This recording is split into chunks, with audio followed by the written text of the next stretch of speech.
Hello my dear friends, आज हम लोग क्रिटिकल एंगल से रिलेटेड कंसेप्ट को पढ़ेंगे और टोटल इंटरनल रिफ्लेक्शन से रिलेटेड कंसेप्ट को पढ़ेंगे। दोनों टॉपिक बहुत इंपॉर्टेंट हैं। तो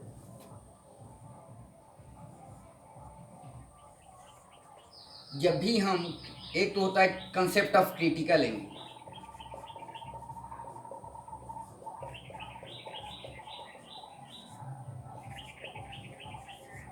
और दूसरा होता है आपका concept of total internal reflection. तो दोनों में थोड़े से का डिफरेंस है, तो इसमें देखते हैं। तो जब लाइट रे डेंसर मीडियम से रेयर मीडियम में जाती है तभी क्रिटिकल एंगल का भी कंसेप्ट होता है और टोटल इंटरनल रिफ्लेक्शन का भी कंसेप्ट होता है। तो पहले एक एक लाइन इसमें मैं लिख दे रहा हूँ। तो इधर है आपका डेंसर मीडियम,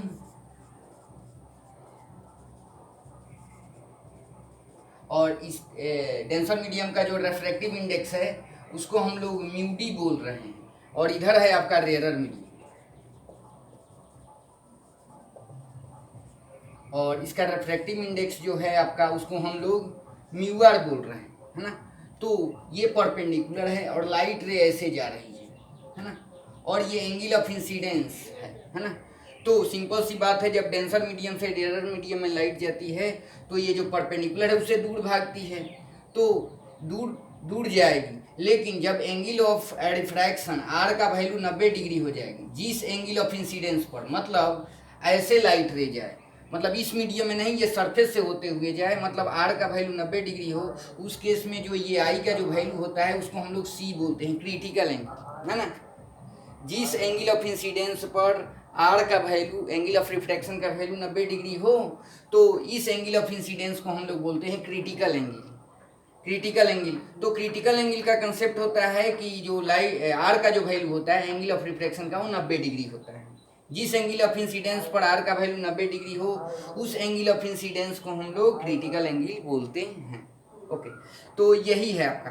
तो यहाँ पर अगर स्नेल्स लॉ लगाएंगे, इस पी पॉइंट पर अगर आप लोग स्नेल्स लॉ लगाते हैं तो ये आ जाता है, इधर का हम लोग mu one sine i equal to mu two sine r लिखते हैं, तो इधर क्या हो जाएगा, mu d sine i is equal to क्या हो जाएगा, इधर हो जाएगा म्यू आर साइन 90 डिग्री यहाँ पर हो जाएगा आर की जगह, और ये क्या हो जाएगा, इधर म्यू डी, ये साइन आई है और ये म्यू आर हो जाएगा।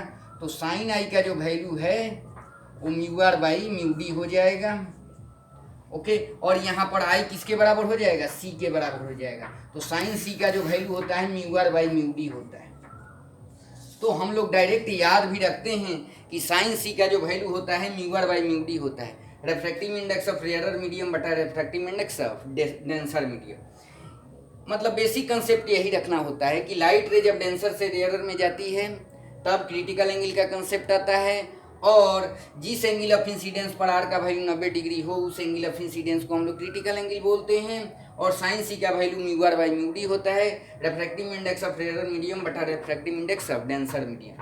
अब देखते हैं, इसी का थोड़ा सा एडवांस रूप होता है कि जब angle of incidence greater than C हो, थोड़ा सा एंगल, मान लेते हैं इस केस में एंगल ऑफ जो क्रिटिकल एंगल का वैल्यू 30 डिग्री है, 30 से थोड़ा सा भी ज़्यादा बढ़ेगा तो लाइट रे ऐसे नहीं जाएगी, इसी मीडियम में रह जाएगी, टोटल इंटरनल रिफ्लेक्शन हो जाता है। तो इसमें भी लाइट रे डेंसर मीडियम से रेयर मीडियम में जाएगी, ये म्यू डी है, ये म्यू आर है, ये परपेंडिकुलर है, लेकिन ये जो आई का जो वैल्यू है ये ग्रेटर देन सी होगा, तो ये लाइट रे क्या होगी, ये टोटल इंटरनल रिफ्लेक्शन हो जाता है, इसी मीडियम में रह जाती है।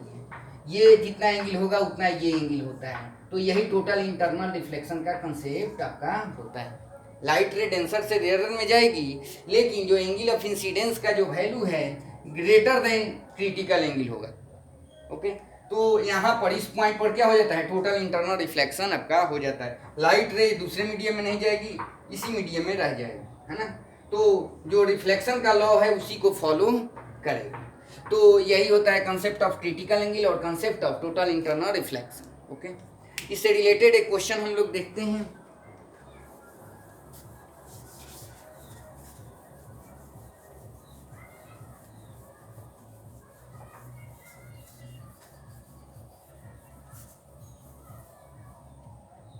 जैसे एक क्वेश्चन है,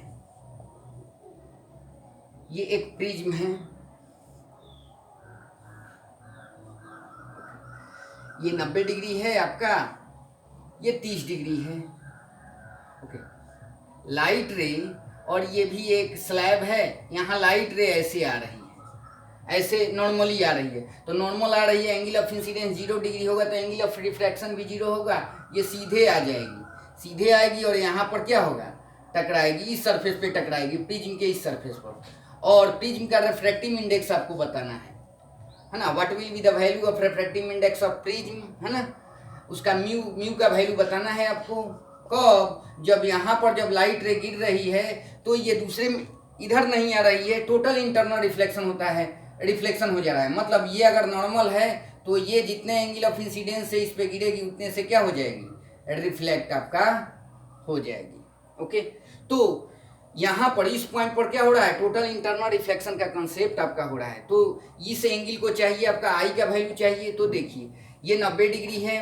ओके, इस ट्रायंगल को देखिए, ये 90 डिग्री, ये 30 डिग्री, तो ये हो जाएगा 60 डिग्री, तो ये आई का वैल्यू हो जाएगा 30 डिग्री। और इस पॉइंट पर अगर concept of total internal reflection का कंसेप्ट लगाएंगे यहाँ पर, तो हमारा देखते हैं क्या आता है। तो अप्लाई कॉन्सेप्ट ऑफ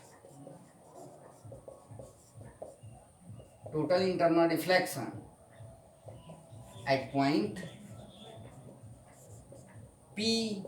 तो ये जो आई है इसकी वैल्यू ग्रेटर देन सी होनी चाहिए क्रिटिकल एंगल से, तभी इस पॉइंट पर टोटल इंटरनल रिफ्लेक्शन होगा।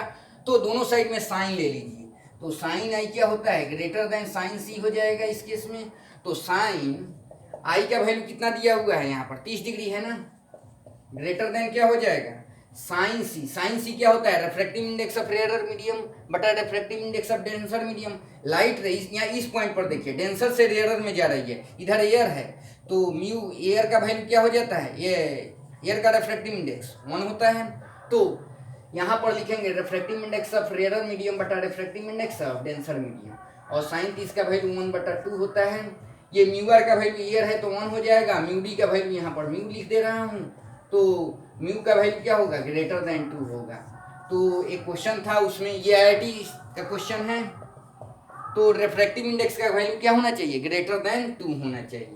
तो उसमें ऑप्शन सी था, तो C will be the correct answer. Okay, तो ऐसे ही टोटल इंटरनल रिफ्लेक्शन से रिलेटेड अगर क्वेश्चन टोटल इंटरनल रिफ्लेक्शन से रिलेटेड हो तो ऐसे ही हम लोग करेंगे, मतलब आई का वैल्यू ग्रेटर देन सी होना चाहिए, और दोनों साइड में साइन लेते हैं और उसके बाद साइन सी के जगह mu are by mu d लिख देंगे। ज़्यादातर क्वेश्चन ऐसे ही हम लोग टेकल करेंगे। अगर ये वीडियो अच्छा लगा हो तो वीडियो को लाइक करें, शेयर करें एंड मेरे चैनल को सब्सक्राइब करें। Thank you.